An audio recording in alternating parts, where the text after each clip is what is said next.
Washington. A Pakistan International Airlines PIA flight has been hijacked and diverted to Kabul. Hijacker इतनी बड़ी तादाद में असला लाए थे जो पूरे तैयारे को तबाह करने या एक छोटी मोटी जंग लड़ने में इस्तेमाल हो सकता था। जो पीछे हाईजैकर था उसके हाथ में पिस्टल थी और एक हाथ में ग्रेनेड था और उसका हाथ भी कांप रहा था और ग्रेनेड की ऐसे भी हो रही थी। तकरीबन शाम 5:30 बजे सलामुल्लाह टीपू की आवाज कॉकपिट से गूंजी। हम जालिम ज़ियाउल हक की हुकूमत के खिलाफ मज़ाहमत कर रहे हैं। मुर्तज़ा उनसे मिले टीपू से, तो वहीं पे मुर्तज़ा ने अनाउंस किया कि हाँ ये हाईजैकिंग जो है वो कल जुल्फ़िकार है। हमारी तंजीम अल जुल्फ़िकार के सेक्रेटरी जनरल मीर मुर्तज़ा भुट्टो हैं। टीपू ने अपनी कमीज के नीचे से पिस्तौल निकाला और बगैर हिचकिचाहट के 3 गोलियां चला दी। गोलियां मेजर तारिक रहीम की कमर और गर्दन में पेवस्त हो गई। नीचे गिरे, एम्बुलेंस आई हुई थी, एक नर्स खड़ी थी, वो रो रही थी, डेड बॉडी थी जी, उसको उठा के ले गए। ठीक 11 बजे सदर जनरल ज़ियाउल हक काबीना के साथ दाखिल हुए और 2 टोक ऐलान किया, हाईजैकर से कोई समझौता नहीं होगा।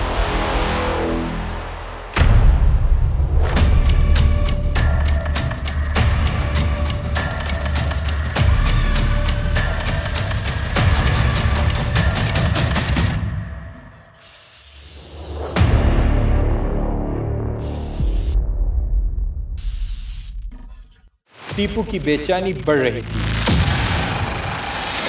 वो गुस्से में कभी कभार कॉकपिट से बाहर आकर अंग्रेजी में गालियां देता। अब यकीन करेंगे सुबह दोपहर शाम हम ज़ियाउल हक मुर्दाबाद, ज़ियाउल हक मुर्दाबाद, ज़ियाउल हक मुर्दाबाद के नारे लगाते थे। वो हमसे नारे लगवाता था और इतना हो गया कि हम उसको देख के कहते ज़ियाउल हक मुर्दाबाद, ज़ियाउल हक मुर्दाबाद। जो भी उसको देखता कि चलो यार इसी पे खुश हो जाए, लेकिन वाकई उसने इतने नारे लगाए कि हमारे ज़हनों में बस गए। कराची और काबुल के कंट्रोल रूम से उसका राब्ता था, मगर वो मीडिया की खबरें भी जानना चाहता था। उसने काबुल एयरपोर्ट इंतजामिया से रेडियो मांगा, जो उसे दे दिया गया। रेडियो मिलने से सूरत हाल मजीद पेचीदा हो गई। अब टीपू और उसके साथी दुनिया भर की खबरें सुन रहे थे। हुकूमतों के बयानात और फैसले उनसे छुपाना मुमकिन नहीं रहा था। इन्हें बेनज़ीर भुट्टो और नुसरत भुट्टो की गिरफ्तारी की खबरें भी मिल गईं। एक वक्त ऐसा था जी कि आपको मैंने बताया था कि जहाज़ के अंदर जब लेडीज़ चली गई थी, बच्चे चले गए थे, तो बैठने का कोई मसला नहीं था। हम इजीली आते जाते थे, इतनी रोक ठोक नहीं थी। इतना हमें पता था कि 1 बजे कॉकपिट में खबरें लगती थी। अगवा कुनंदगान ने यरगमालियों की रिहाई के लिए पाकिस्तान में जिन लोगों को रिहा कराने और मुल्क से बाहर भेजने का मुतालबा किया, उनकी सियासी वाबस्तगियां, नजरियात और मुजरिमाना कारनामे भी अब किसी से पोशीदा नहीं रहे। मुझे वो कहते हैं यार हाफिज जाओ, वहाँ इनको में लोकल जो लैंग्वेज उसमें कहते हैं यार जाओ ना, ज़रा हालात का मालूम करो क्या हो रहा है। तो मैं फिर क्रू से चाय लेके उसको ट्रे में ले जाके वहाँ उनको देता। तो जब पहली दफ़ा मैं वहाँ गया और मैं बेख्याली में बैठने लगा फ्लाइट इंजीनियर की सीट पे, तो मुझे फर्स्ट ऑफिसर ने कहा, जिनका नाम जुनैद यूनुस है, उसने कहा ओए भाई नहीं बैठना इधर पीछे। तो मैंने पीछे मुड़ के देखा था जी, वहाँ छोटे छोटे ग्रेनेड पड़े हुए, ऐसे लगता था कि मुर्गी ने अंडे दिए। अब खबरें सिर्फ रेडियो पाकिस्तान तक महदूद नहीं थीं। वो BBC, voice of America, radio Moscow और फ्रांसीसी रेडियो से भी हालात जांच रहे थे।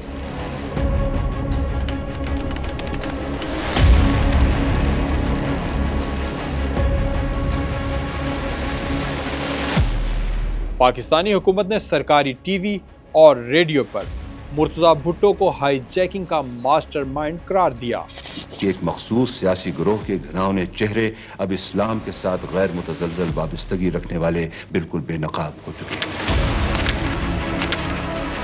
अगली सुबह अखबारात और सरकारी टीवी पर यह बयान जारी हुआ, मेजर तारिक रहीम का कत्ल काबुल हुकाम की लापरवाही और आलमी कवानीन की खिलाफ वर्जी का नतीजा था। खवातीन और बच्चों की रिहाई के बाद पाकिस्तानी मुज़ाकराती टीम ने हाईजैकर से बराह रास्त बातचीत की कोशिश की, मगर काबुल हुकाम ने इजाज़त नहीं दी। पाकिस्तानी सफारत खाने से भी राब्ते की इजाज़त नहीं दी गई।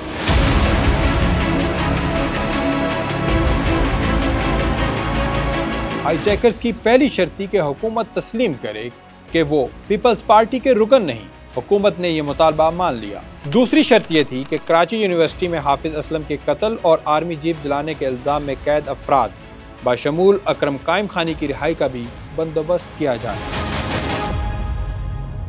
जब मुझे ये पकड़ के जमाती लेके जा रहे थे बंद करने के लिए कि मुझे गिरफ़्तार करने पुलिस आए, उस वक्त मैंने उनसे कहा कि कल की तारीख़ तुम्हें बताएगी कि क्या होगा।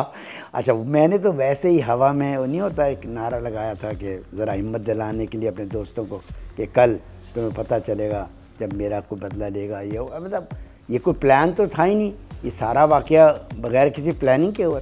तो मेरी ये बात जो है वो सबको पता थी। वहाँ पुलिस वाले भी होते हैं, आपको पता, सादा कपड़ों में। उन्होंने कहा भाई कायम खाने ने अनाउंस किया था कल कि ऐसी की तैसी कर देंगे हम कल, और कल मर्डर हो गया और ये फायरिंगें हुई। इसका मतलब इसको पता है कि असला कहाँ है, किस किस के पास है, कितना। तो उन्होंने भाई उस दिन से मुझे उन्होंने तशद्दुद शुरू कर दिया। मुझे वो जो है वो जमशेद क्वार्टर में जो एक नहीं होता पंखे के साथ, उन्होंने मुझे टांग दिया। अच्छा, अभी ये तशद्दुद चल रहा था सिर्फ इसलिए कि असला कहाँ है और कौन कौन इन्वॉल्व है, कौन कौन यहाँ जुल्फ़िकार के लिए, या जुल्फ़िकार का तो उस वक्त तक जिक्र नहीं था। हाँ, ये मतलब जो काबुल से चल रहा है काम, ये वो, मतलब इस तरह से जुल्फ़िकार का नाम नहीं था। तो ये कहाँ से हो रहा है? तो मैं उनसे डिनाई कर रहा था, भाई हमारा कोई तिला, हम तो स्टूडेंट में काम करते हैं, पॉलिटिक्स करते हैं, ये अभी कहाँ से असला लाए ये मैं क्या जानता हूँ वगैरह। मैं डिनाई करता रहा। अभी तक पाकिस्तान की एजेंसियां नहीं जानती थी कि जहाज सलामुल्लाह टीपू ने हाईजैक किया है, मगर अकरम कायम खानी की रिहाई का मुतालबा मशकूक साबित हुआ और यूं सलामुल्लाह टीपू एजेंसियों के रडार पर आ गया। हाईजैकर्स का सबसे अहम मुतालबा 92 सियासी कैदियों की रिहाई था जिन पर मुख्तलिफ इल्जामात थे। हुकूमत ने अंदिया दिया कि गैर संगीन इल्जामात वाले केसेस पर गौर मुमकिन है। जेफरी के मुताबिक हाईजैकर्स के लीडर ने वायरलेस पर बड़े फख्र से ये इतराफ किया था कि उनके ग्रोह ने 16 फरवरी 1981 को पॉप जॉन पॉल के दौरे के दौरान कराची स्टेडियम और हाई कोर्ट की इमारत में धमाके किए थे। जुल्फ़िकार के गोरीलों ने 5 जनवरी को कोर्ट में हाई कोर्ट के जज के एयरकंडीशन प्लांट में बम रखा था जो ब्लास्ट हुआ था 5 जनवरी के दिन। इसके अलावा हमारे गोरीलों ने एक गैस की पाइपलाइन में लाहौर में बम रखा था जो ब्लास्ट हुआ था, उसमें एक आदमी मर गया था। पाकिस्तान पुलिस के 2 आदमियों से 2 M1 राइफलें छीनी थी जिसमें टोटल 20 गोलियां थी।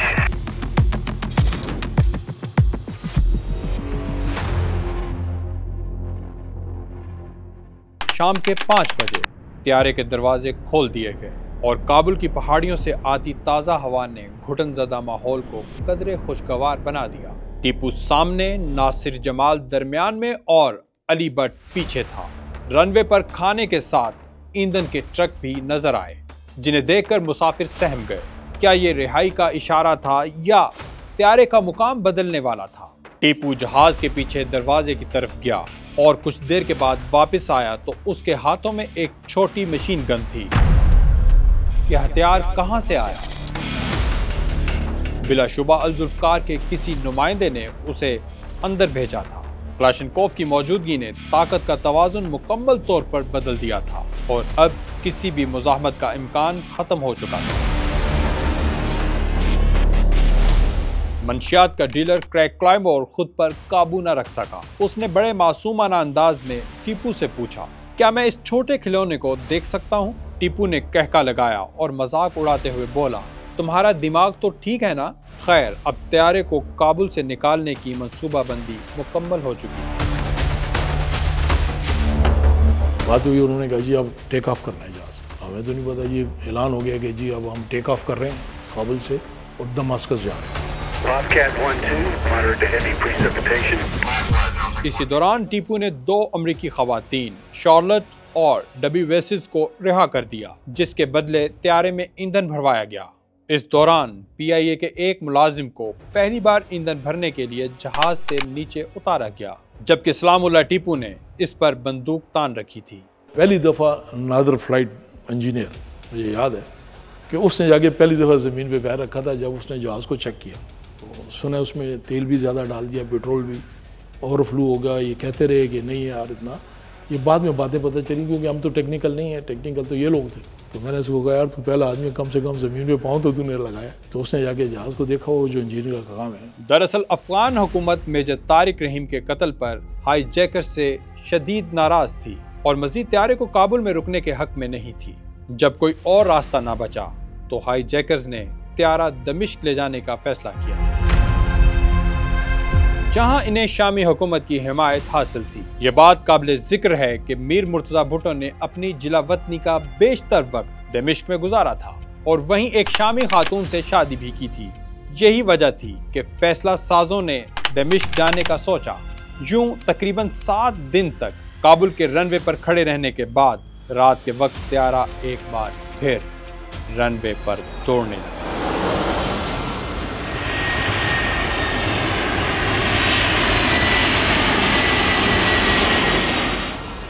कैप्टन सईद खान, उनके साथ जुनेद यूनुस थे, और सईद खान साहब की तो पहली फ़्लाइट थी एज ए बोइंग। हम दोनों ने टेक ऑफ किया। बाद में पता चला कि काबुल में रात के टाइम टेक ऑफ होती है। काबुल में चारों तरफ पहाड़ियाँ हैं और उस पहाड़ी के अंदर से निकालना जहाज़ को, ये तो जुनेद और सईद खान ने कैसे किया जी, ये अच्छा जानते होंगे क्योंकि टेक्निकल लोग ये हैं। उसके बाद जब टेक ऑफ हुआ, आप यकीन नहीं करेंगे जी कि जहाज़ यूं ही जा रहा है और आवाज़ है। और जब मैंने देखा तो दूसरा हाईजैकर भी दुआ मांग रहा था कि या अल्लाह खैरियत से निकाल। यानी ज़िंदगी हर एक को अजीज़ है जी। टेक ऑफ होते होते जहाज़ कैसे पहाड़ियों से निकला है। बाद में जुनेद कह रहा था कि कहते यार मुझे ऐसा महसूस है कि सामने पहाड़ है, किसी वक्त भी टकरा जाएगा, क्योंकि पहाड़ियाँ हैं ना जी, पहाड़ी से किसी वक्त भी टकरा जाएगा। बड़ी मुश्किल से उन्होंने खैर निकाला और उनका इंटरनेशनल फ्लाइट ही पहली हो गई।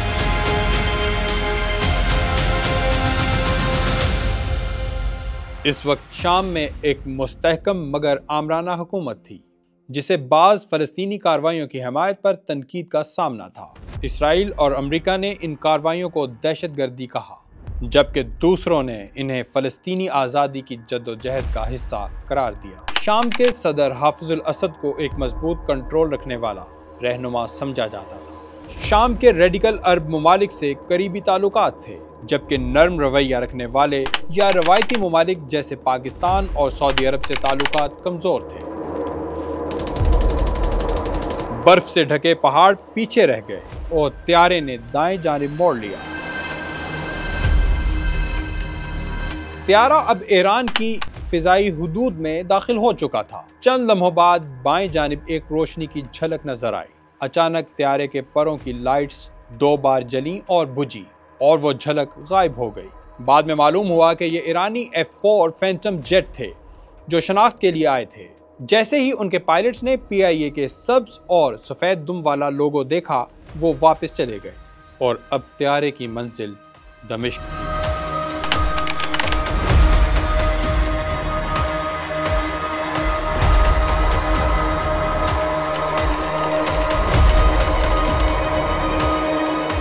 कितनी देर बाद, कितने घंटों के बाद दमास्कस पहुंच गई। वहाँ जाके लैंड किया जी। उन्होंने कोई कोड बताया, जैसे कि बाद में बताते हैं कि जी कोई कोड बताया गया टावर को, टावर ने उस कोड को सुना और उसके बाद उसको लैंडिंग की इजाज़त दे दी। अब दमास्कस में आने के बाद जी अब उसका रवैया बहुत चेंज होने लगा, जहराना जिसे कहते हैं। उसने कहा यार ये ज़िया-उल हक हमारी डिमांड नहीं मान रहा, मैं कोशिश कर रहा हूँ, ये नहीं मान रहा, आप लोग दुआ करें। शुरू में तो उसने इसी तरह कहा कि आप लोग दुआ करें कि ये डिमांड मान ले, वरना मेरे लिए बड़ा मुश्किल है।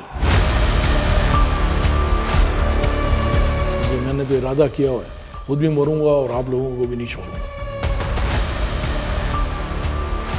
हालात जी बहुत कशीदा हो गए, बहुत ज़्यादा कशीदा हो गए। बिलाखिर सलामुल्लाह टीपू त्यारे से बाहर आ गया।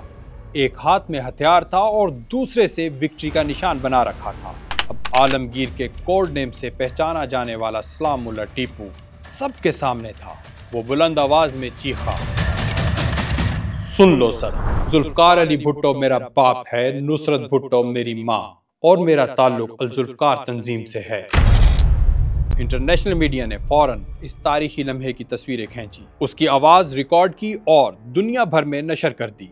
हमारी तंजीम अल-जुल्फकार के सेक्रेटरी जनरल मीर मुर्तजा भुट्टो है। किसी को कुछ नहीं पता था इस जहाज़ को किसने अगवा किया है, अनटिल जब टीपू बाहर निकल के कॉकपिट से आए और उन्हें आके अपनी वो स्टेन गन लहराई और कहा कि मैं भुट्टो का बेटा हूँ, बेगम भुट्टो का, और भुट्टो का बेटा हूँ और मेरा ताल्लुक़ ज़ुल्फ़िकार से है और वगैरह वगैरह। जब उन्होंने कहा दमिश्क में, तब लोगों को, तब भी वो मुझे याद है वसीम, मैं टंगा हुआ था और मतलब बहुत बुरे हाल में था, ज़रा तशद्दुद हुआ। तो वसीम, मुझे याद है मैं नींद में से था, मुझे सोने नहीं देते थे लोग, पानी मारते थे ठंडा, सोने कई दिनों का मैं जागा हुआ था। तो वसीम मुझे आया फ़ोन लेके और कहा कि कायम खानी पहचानो, अब तो पहचानो, टीपू ही है ना। तो मैंने कहा मुझे लग नहीं रहा, मुझे नज़र ही नहीं, मैंने उस वक्त ही नहीं माना कि ये टीपू है या नहीं है।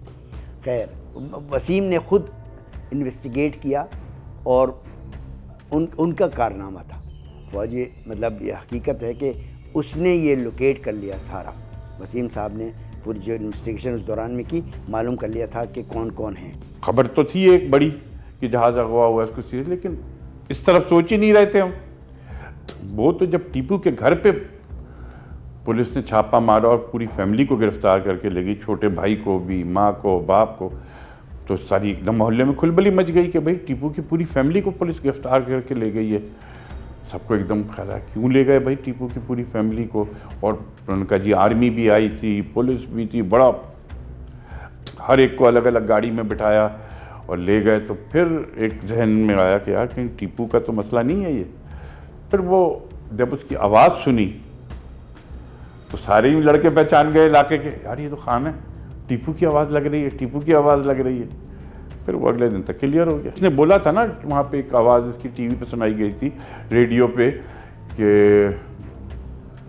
भुट्टो मेरा बाप है, और ये उसकी आवाज़ आई थी, उन्होंने सुनाई थी नशर की, जिसने जो मैसेज दिया था ना, वो बयान दिया था, वो फिर रेडियो पे आया था। त्यारे की खिड़की से देही इलाके में कई गांव नजर आ रहे थे और दूर पहाड़ियों में एक बड़ा शहर दिखाई दे रहा था। शामी ग्राउंड स्टाफ जहाज की सफाई के लिए अंदर आया, जो काफी गंदा हो चुका था। फिर रेडियो पर आवाज गूंजी, जिसे सलामुल्लाह टीपू गौर से सुन रहा था। ये ब्रिटिश ब्रॉडकास्ट एशिया सर्विस है। आज पीर 9 मार्च है। हाईजैक त्यारा दमिश्क मुंतकिल कर दिया गया है। हाईजैकर्स महफूज रास्ते का मुतालबा कर रहे हैं। हाईजैकर्स ने जुमे की दी गई डेडलाइन, जिसके पूरा ना होने पर काबुल में पाकिस्तानी मुसाफिर तारिक रहीम को कत्ल कर दिया था, उसे आखिरी बार बढ़ाने का ऐलान किया है। अब नई डेडलाइन जुमेरात को मुकर्रर की गई है, जो दमिश्क के मुकामी वक्त के मुताबिक शाम 7 बजे ख़त्म हो जाएगी। त्यारे में मौजूद गैर मुल्की मुसाफिरों की सूरत हाल वाज़ेह नहीं। हाईजैकर्स ने 110 यरगमालियों के बदले 92 कैदियों की रिहाई का मुतालबा किया है, जबकि पाकिस्तानी हुकूमत किसी मुजरिम को आज़ाद करने के हक में नहीं, लेकिन वो कैदियों की फहरिस्त का जायज़ा ले रही है। महदूद तादाद में कैदियों की रिहाई मुमकिन है, मगर तादाद और वक्त तय नहीं हुआ। जैसे ही कोई खबर मिलेगी इत्ला दी जाएगी। आखिरी डेडलाइन के बाद पाकिस्तानी हुकूमत पर शदीद दबाव बढ़ गया, क्योंकि यरगमालियों में अमरीकी, स्वीडिश और कैनेडियन मुसाफिर भी शामिल थे। अब पाकिस्तानी जेलों में कैद सियासी कैदियों की जांच पड़ताल शुरू हो गई। फहरिस्तें तैयार होने लगीं और तमाम सूबों में कैदियों का रिकॉर्ड खंगाला जाने लगा। रात के जब कोई 9:30 बजे जंजीर के खनक सुनाई दी, हमें पता चल गया जी अब आ गए हैं हमें लेने के लिए। हम समझे कि हमें किसी और जेल में भेज देंगे। तो जाकर उन्होंने हमें डिप्टी सुपरिटेंडेंट के कमरे में बिठा दिया, मैं, आजम और अरशद अवान। सबसे पहले वो अरशद अवान को लेके, अब आजम और मैं रह के, आजम मुझसे पूछता है पा क्या कहेगा वहां। पा हम कहते थे अरशद अवान को। मैंने कहा पा इनकार करेगा, वो कंडेम करेगा इस हाईजैकिंग के फेल को। कहता क्यों? मैंने कहा बस करेगा। तो कहता तू? मैं कहा मैं कंडेम करूंगा। मैंने कहा तू? कहता मैं तो कहूंगा मैं जाऊंगा। मैंने कहा देख, अपना इरादा अभी भी बदल दे। अगर तो ये हाईजैकिंग नाकाम होगी, एक पहलू तो वो है कि ना हमें जाना चाहिए। अगर नाकाम होगी और तूने कहा कि मैं जाऊंगा, फिर तेरी खैर कोई नहीं है। तेरे गोश्त में से तेरी हड्डियां झांकना शुरू कर देंगी।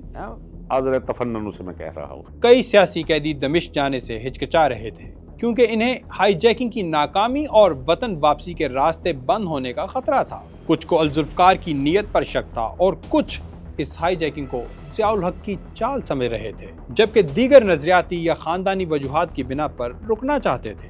इतनी देर में मुझे आवाज़ पड़ती थी, आधे घंटे के बाद। जब मैं गया तो एक मंजर देखा, पूरे कर्रो फर से कुछ 7-8 लोग बैठे हुए हैं। तो जब मैं गया तो सबसे पहले तो मैंने उनका जायज़ा लिया, शक्लें वकलें देखी। उसके बाद एक कुर्सी पकड़ी, तो मैं कड़ी लगी हुई थी मुझे, तो कुर्सी पकड़ी और मैं करीब होकर बैठ गया। उनमें से एक शख्स जो है वो कहने लगा कि सुन तो लिया होगा आपने, हाईजैकिंग हुई है। मैंने कहा हाँ। तो क्या ताल्लुक़ है आपका हाईजैकर्स के साथ? मैंने कहा हमारा क्या ताल्लुक़ हो सकता है, उतनी ताल्लुक़ है जितना आपका है। आपने भी सुना और हमने भी सुना। कहता है जी उन्होंने तो आपकी डिमांड की है। मैंने कहा हम बिल्कुल इनकार करते हैं। कहते हैं आप नहीं जाना चाहते? मैं कहा बिल्कुल नहीं जाना चाहते। तो कहने लगा कि आप लिख कर दे दें हमें कि हम नहीं जाना चाहते। तो लिख कर देता हूँ। शायद अरशद अवान ने भी कुछ लिख कर दे दिया था। कलम कागज़ पकड़ा तो मैंने लिख दिया। तो मुझे आज भी याद है, वो रिकॉर्ड का हिस्सा होगा आज भी। मैंने लिखा कि यहाँ मेरे अब अजदाद की कब्रें हैं, मुझे किसी को हक नहीं है कि मुझे मेरी मिट्टी और मेरे वतन से जुदा करे। मैं कंडेम करता हूँ इस हाईजैकिंग के अमल को, और मैं समझता हूँ कि ये ज़ियाउल हक की सियासी चाल, ताकि उसके खिलाफ जो अवामी लहर उठ रही है, ये उसका सद्देबाब करने के लिए हाईजैकिंग खुद करवाई है। क्लियर हो गया। और हम कोई नहीं जानते थे कि सलामुल्लाह टीपू कौन है, अरशद कौन है, दूसरा कौन है, तीसरा कौन है। कतई तौर पर हमें कोई इल्म नहीं था। 8 दिन की बेआरामी, घुटन और मुसलसल तनाव ने मुसाफिरों को जिस्मानी तौर पर निढाल और ज़हनी तौर पर मफलूज कर दिया था। उनके जिस्मों से शदीद बदबू आने लगी और माहौल नाकाबिले बर्दाश्त हो गया। सिर्फ सलामुल्लाह टीपू साफ सुथरा और प्रेस शुदा कपड़ों में मलबूस था। बाथरूम की बदबू मजीद शिद्दत इख्तियार कर चुकी थी। जेफरी ने टीपू से सफाई का बंदोबस्त करने को कहा, जिस पर उसने ग्राउंड स्टाफ से राब्ता किया, मगर सफाई करने वाले अमले की बजाय 2 बेलचे और ब्राउन बैग भिजवा दिए गए। टीपू ने जेफरी और क्लेमोर को बेलचे और बैग थमाए और कहा, तुम्हें साफ चाहिए तो खुद करो। दोनों ने बारी बारी गंदगी निकाली। सफाई के बदले में सलामुल्लाह टीपू ने क्लेमोर को सिगरेट और जेफरी को पानी की बोतल दी और खामोशी से दूर चला गया। दमास्कस में एक कंडीशन ऐसी आ गई थी कि पैसेंजर उठ के गया तो पिछला हाईजैकर था, नाम अरशद है शायद, क्या नाम, वो अपना लेटा हुआ था ऐसे, और उसकी पिस्टल जो थी नीचे गिरी हुई थी। उस पैसेंजर ने उसको उठा के दिया कि यार ये पिस्टल तो ले लो अपनी। इससे अंदाज़ा लगाएं कि हम ज़हनी तौर पर बिल्कुल ख़त्म हो चुके हैं। उन्होंने वो पिस्टल उठाकर उसको दी और ज़हनी तौर पर बिल्कुल हमारे, आप समझे, दिमाग ने काम करना छोड़ दिया। यार हम 101 पैसेंजर थे, क्या हम उस पर काबू नहीं कर सकते थे? लेकिन वो आहिस्ता आहिस्ता जैसे इंसान बिल्कुल हो जाता है ना जी, बिल्कुल हम बेहिसी की हालत में चले गए। पिस्टल उठा के दी उसको, उसने भी आँख खोली, अच्छा ठीक है जाओ, उसने वॉशरूम जाना था।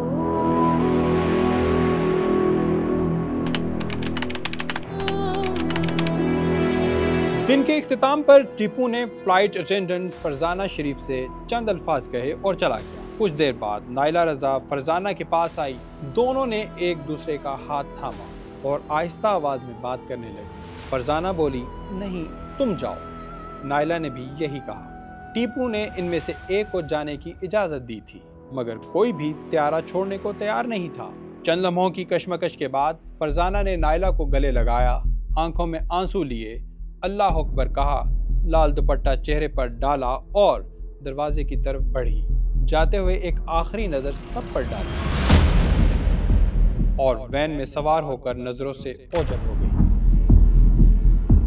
नाइला ने रुकने का फैसला किया। बाद में मालूम हुआ कि टीपू ने एक फ्लाइट अटेंडेंट को रोकने पर मजबूर किया था और रिहाई के लिए इंतखाब इस बुनियाद पर हुआ था कि किसके खानदान में कम अफराद थे, मगर किसी एक को छोड़ने की असल वजह कभी सामने ना आ सकी। सलामुल्लाह टीपू किसी के काबू में नहीं आ रहा था। जैसे अफगानिस्तान ने मामले को तूल दिया था, वैसे ही शाम भी ताखीर कर रहा था।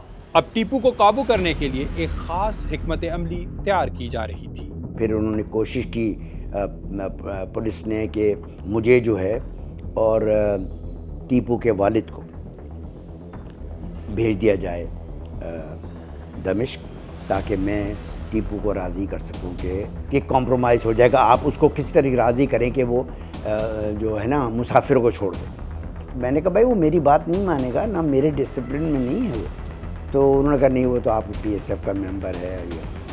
तो इन्होंने मुझे याद है पुलिस वाले मेरे साथ गाड़ी में बैठे और इन्होंने स्पेशली उस बेचारे को घर से बुलाया, फोटोग्राफर को, और उसकी दुकान खुलवा के मेरी तस्वीरें बनी, मुझे पासपोर्ट ऑफिस ले जाया गया, मेरी पासपोर्ट वहाँ बना, तैयार कराया गया कि इसको हम भेजेंगे। अच्छा, मैं डिनाई करता रहा। खैर उसके बाद इन्होंने चेंज कर लिया, फिर मुझे ड्रॉप करके और ये नासिर जमाल के भाई को और टीपू के वालिद को ये लोग ले गए। क्योंकि मैं इनसे कह रहा था मेरी कोई बात नहीं, आपका फजूल होगा ये सब जो आप कर रहे हो, लेकिन वो फिर उनको ले गए, चलो भाई इनकी फैमिली की वजह से। सूरत हाल इंतहाई नाजुक हो चुकी थी। टीपू ने जेफरी को साफ अल्फाज में बता दिया कि 5 घंटे बाद उसे गोली मार दी जाएगी। ये सुनकर जेफरी को यूं लगा जैसे वक्त थम गया हो। लम्हे कभी बेहद तवील महसूस होते तो कभी पलक झपकते ही गुजर जाते। माजी की यादें तेजी से जहन में उभरने लगी, कुछ धुंधली, कुछ बिल्कुल वाज़ेह। जेफरी ने लिखा कि वो बेकसूर था, उसने कोई जुर्म नहीं किया था, बस वो गलत वक्त पर गलत जगह मौजूद था। पहली बार उसे पेशगोई के हकीकी मायने का एहसास हुआ। इधर क्रैक क्लाइमोर नशा ना मिलने की वजह से अजीबो गरीब हरकत करने लगा था।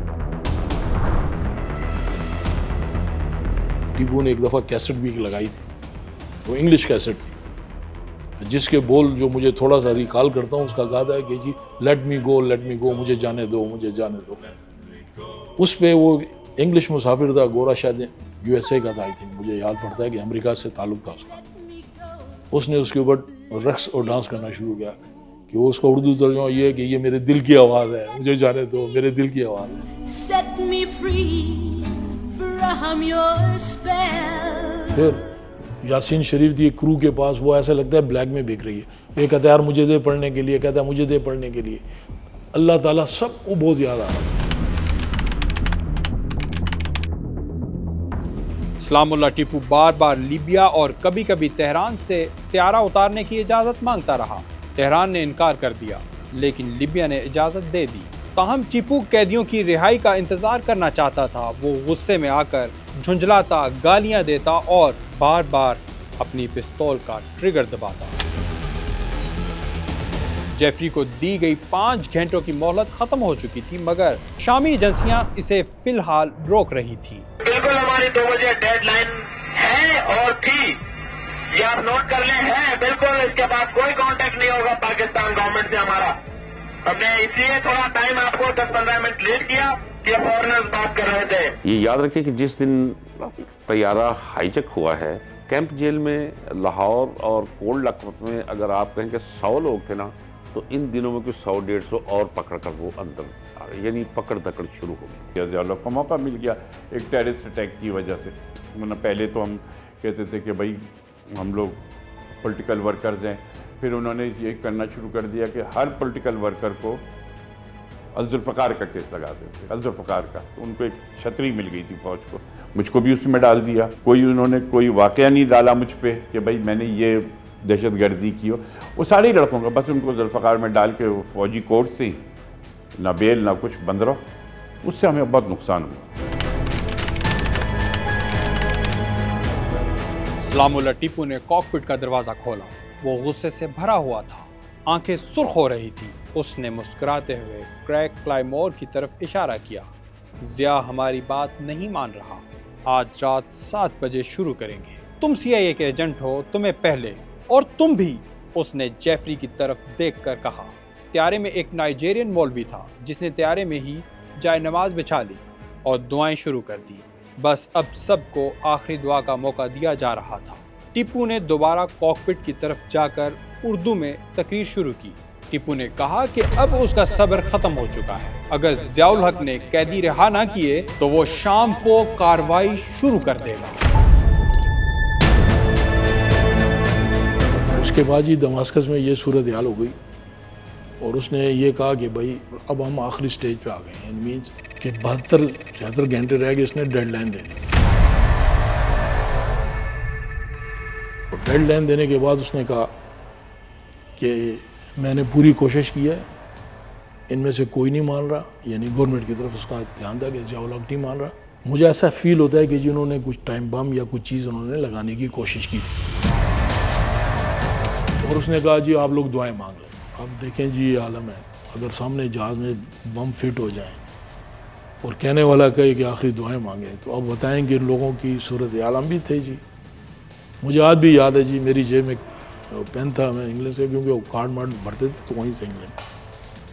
मुझे अच्छी तरह याद है जी कि मैंने अपने जिस्म पे आबिद आबिद लिखना शुरू किया। आज भी मुझे याद है बड़े गहरे अल्फाज में कि अगर खुदा न खास्ता अल्लाह को प्यारे हुए तो कोई चीज़ तो मिल जाएगी जिस पे नाम लिखा हो। शामी फौजी इंटेलिजेंस के सरबराह ब्रिगेडियर जनरल मोहम्मद खौली दमिश्क एयरपोर्ट पर एक मखसूस मुकाम से दूरबीन के जरिए हाईजैक शुदा PIA फ्लाइट PK-326 पर नजर रखे हुए थे। त्यारे की खिड़कियां बंद कर दी गई थी। अचानक एक फौजी जीप रनवे पर आई, धुआं उड़ाती रुकी और जनरल मोहम्मद खौली को एक नोट दिया गया। ये अल-जुल्फकार के हाईजैकर्स का पाकिस्तान हुकूमत के लिए हतमी डेडलाइन का पैगाम था। शाम 7 बजे तक मुतालबात माने जाएं, वरना हर घंटे के बाद एक अमरीकी को कत्ल कर देंगे। आधी रात तक जवाब न मिला तो पाकिस्तानी शहरी भी निशाना बनेंगे। बिल्कुल हमारी 2 बजे डेडलाइन है और थी, ये आप नोट कर लें, है बिल्कुल। इसके बाद कोई कांटेक्ट नहीं होगा पाकिस्तान गवर्नमेंट से हमारा। मेरे साथ शुरू में एक और मसवर था, उनका नाम दोस्त मोहम्मद था, जो कराची तारिक रोड पे थे। उनकी बिल्डिंग अब तो अल्लाह को शायद प्यारे हो गए। वो बताते कि यार मैं ईरान से आया हूँ और आबिद साहब मैं अल्लाह ने चाहा तो मैं इधर से भी बच जाऊँगा। मैंने कहा वो कैसे? ये हम दमास्कस में बातें कर रहे थे। तो उसने कहा कि मैं ईरान में था, ईरान में मुझे पकड़ा गया और दीवार के साथ खड़ा करके डेड स्क्वाड के सामने खड़ा कर दिया कि अब सबको मारने वाले थे। आंखों पे पट्टी बांध दी और जैसे ही उन्होंने शूट करने का कहा तो किसी का हाथ आया और मुझे उसने खींच लिया बाहर। और मैं जैसे भी मैंने पट्टी खोली नहीं तो फायरिंग हुई और सब मर गए और मैं साइड पे हो गया। जब मैंने पट्टी खोली तो मेरा साथ वो बंदा जो मेरे घर के साथ रहता था वो भी उसी स्क्वाड में था, उसने मुझे पहचान लिया। तो कहते यार मैं वहाँ से बच गया हूँ ना, तो इंशाल्लाह इधर से भी मैं बच जाऊँगा। ब्रिगेडियर जनरल मोहम्मद खौली ने पाकिस्तानी सफीर सरफराज खान से मुशावरत के बाद ये नोट शामी सरकारी न्यूज एजेंसी सना को जारी करने का फैसला किया ताकि बैनुल-अक़वामी दबाव बढ़ाया जा सके। अब सिर्फ 5 घंटे बाकी थे। पाकिस्तानी सदर जनरल ज़ियाउल हक के पास 2 ही रास्ते थे। नंबर 1 हाईजैकर्स के मुतालबात मानकर कैदी रिहा करना, नंबर 2 ताकत का इस्तेमाल करके कार्रवाई करना। मेरे साथ जी डॉक्टर सलीम साहब थे, उन्होंने दुआ मांगी जी, पुश्तों में मांगी, लेकिन ऐसी दुआ कि रोंटे खड़े हो जाएं जी। बिल्कुल खामोशी छा गई और वो पुश्तों में दुआ मांग रहे हैं और आंखों से आंसू जारी हैं और सब एक ऐसा माहौल हो गया कि बिल्कुल आप समझें कि ऐसा लग रहा था कि अभी गए और अभी गए, आखिरी विदा कहने वाली बात। दमिश्क के कंट्रोल टावर में हैरत अंगेज मंजर था। शामी फौजी 2 बूढ़े पाकिस्तानियों को लाए। ये हाईजैकर सलामुल्लाह टीपू और नासिर जमाल के वालिदैन थे, जिन्हें बेटों को समझाने भेजा गया था। उम्मीद थी कि वालिदैन नरमी से बेटों को हथियार डालने पर आमादा करेंगे, मगर शायद किसी ने उन्हें यह बात नहीं समझाई थी। टीपू के वालिद ने हेडसेट पहना, नरमी से अपील की, जवाब ना मिला तो गुस्से में डांटने लगे। दूसरी तरफ शोर मच गया। यही हाल नासिर के वालिद के साथ हुआ।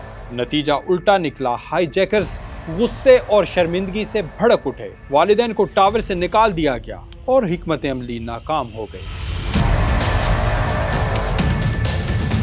त्यारे में मौत की घड़ी करीब आ चुकी थी।